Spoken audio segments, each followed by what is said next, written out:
Halo teman-teman, perkenalkan nama saya Zaki Zafran Putra Keta. Saya di sini bakal memberitahu apa aja material-material yang ada di kehidupan kita sehari-hari. Di sini saya nggak bakal sendiri, saya bakal ditemani oleh dua teman saya. Yang pertama, Halo guys, nama saya Aji Sarasi Dinata dari Angkatan 24. oke, yang kedua, Halo teman-teman, perkenalkan nama saya Oko Muhammad Graha dari Teknik Mesin 2024.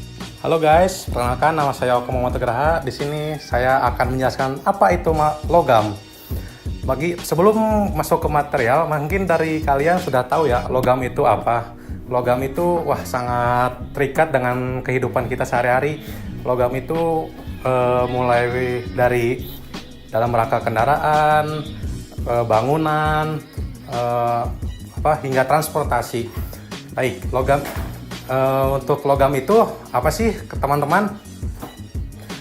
Logam adalah sebuah material yang diambil di dalam inti bumi, kemudian diekstrak dan dibentuk menjadi bermacam-macam barang dan bentuk.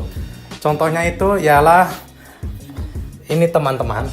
Ini adalah kunci biasanya untuk di bengkel.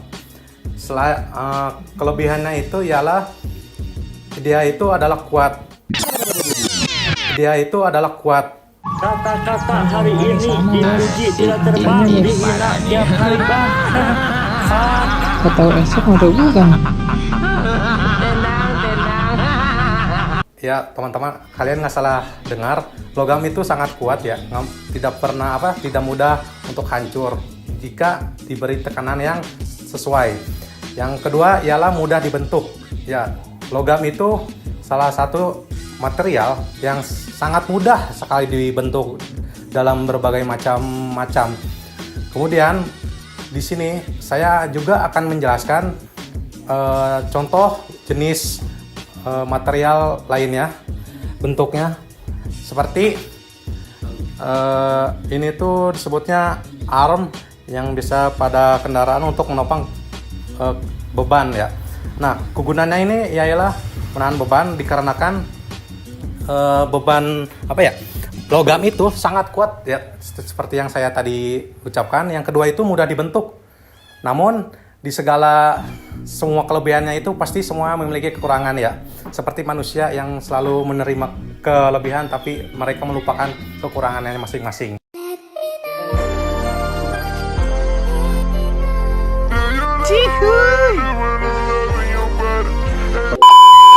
Pertama, yaitu logam itu mudah berkarat atau korosi.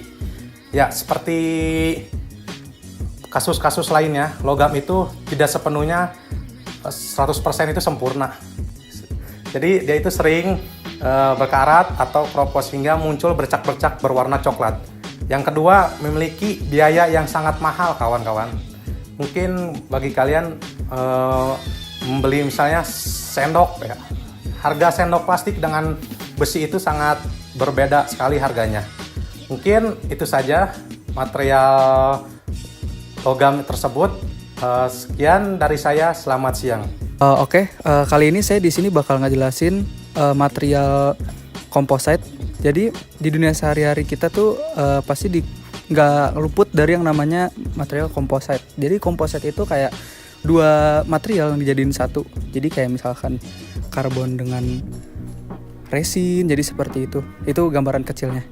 Nah, untuk materialnya sendiri tuh cukup kuat dan tahan panas ya. Apalagi kalau ngomongin komposit dan karbon itu sendiri tuh tahan panas. Dan itu sudah teruji di seperti mobil-mobil balap, mobil-mobil NASCAR, mungkin kalian tahu.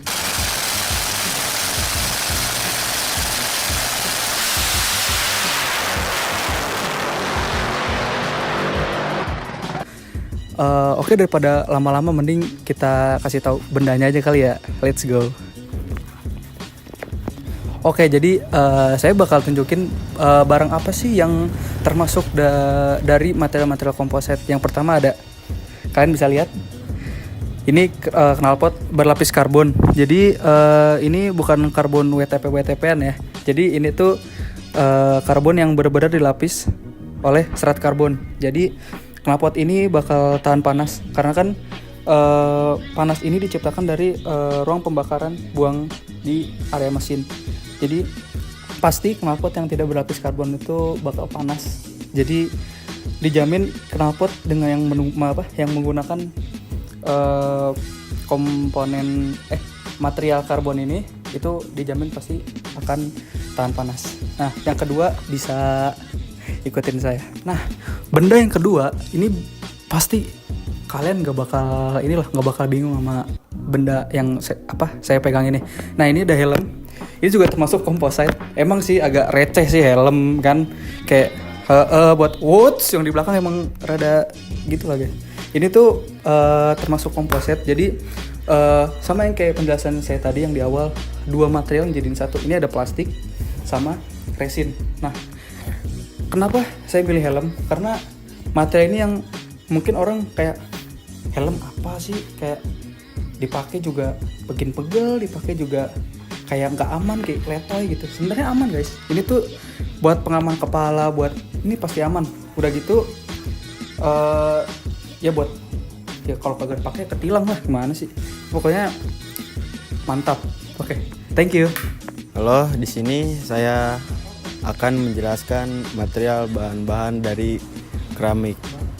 Bahan-bahan keramik itu sebenarnya banyak. Saya di sini akan mengambil cuman 2 bahan, yaitu batako dan keramik saja. Nah, di sini saya akan menjelaskan apa itu kelebihan dan kelemahan batu bata ini. Kelebihannya itu dia mampu menahan seperti angin puting beliung atau badai-badai, dan bisa juga meredup suara.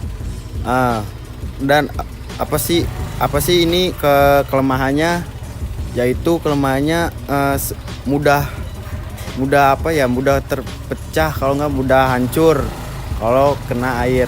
Dan satu lagi itu namanya keramik. Nih guys, lihat guys, ini Tuyot. Nah, ini namanya keramik. Kelebihannya itu dia biar seperti rapi aja sih, kayak rumah kayak gini-gini biar rapi tersusun. Kelemahannya dia mudah terpecah guys. Jadi kalau misalkan ngangkat keramik itu harus perlahan-lahan biar tidak pecah. Cara memasangnya sebenarnya mah gampang guys. Tinggal pertama dulu semen, lalu ditempa keramiknya, disusun-susun dengan rapi. Mungkin dari saya cuma segitu ya. Wassalamualaikum warahmatullahi wabarakatuh. Halo guys, kita bertemu lagi. Nah, di sini selain logam, saya juga akan menjelaskan apa itu polimer. Nah, polimer itu adalah sebuah molekul besar yang melalui proses fabrikasi sehingga menjadi monomokuler. Nah, monomokuler itu akan disatukan atau dirajut sehingga menjadi sebuah ikatan yang sangat kuat, tahan lama, serta ringan. Nah, polimer juga dibagi menjadi 2 jenis, yaitu polimer alami dan juga polimer sintetis. Nah, di sini saya akan menjelaskan, menunjukkan contoh-contoh benda yang termasuk polimer. Nah, contoh benda pertama ini adalah ban ya. Kalian nggak salah dengar, ban ini termasuk dalam polimer, yaitu polimer alami, yaitu sebuah karet dicampur oleh hardness dan material-material lainnya sehingga menjadi satu kesatuan yang sangat kuat. Ya, kalian sudah tahu lah karet itu, ban ini sangat kuat, apalagi menahan beban yang amat banyak dan sangat berat. Oke, saya di sini bakal ngejelasin barang kedua dari polimer. Nah, di sini ada, kalau orang bilang sih genteng plastik ya. Jadi atau atap plastik.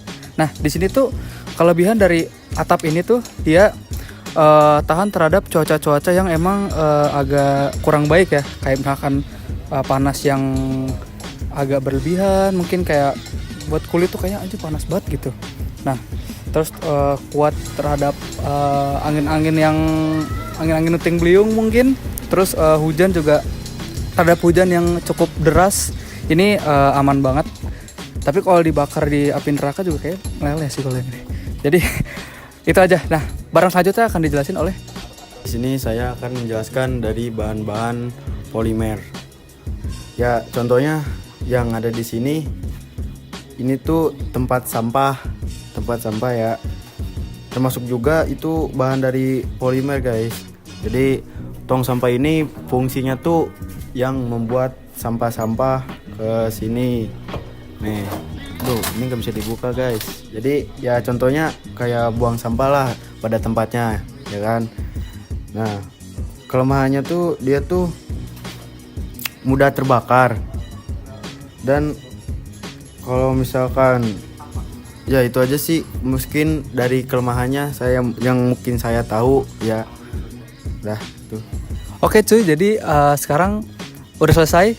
Kita ngejelasin apa aja material-material yang ada di kehidupan kita sehari-hari. Oke, teman-teman, masuk lagi dong ke frame dong. Nah, jadi di tugas kita kali ini di mata kuliah material teknik sudah selesai, dan mohon maaf kalau ada salah-salah kata atau kalimat yang emang agak nyeleneh dari kita. Mungkin dari Oke atau si Ajis ada yang Bagaimana kakek bisa masih hidup pas ngelawan penjajahan Jepang dan Belanda kayak? Soalnya kakek jamjukin semua Belanda dan Jepang pakai SD2, lalu pakai kereta-kereta sampai. Terima kasih atas waktu kalian untuk menonton video ini. Kami sangat bersyukur dan berterima kasih. Dan mungkin Ajis. Ya mohon maaf juga ya, saya baru pertama kali bikin video kayak gini. Dan kata-kata saya mungkin yang kurang jelas, mohon dimaklumi ya guys. Jadi sekian aja dari kita. Dadah guys.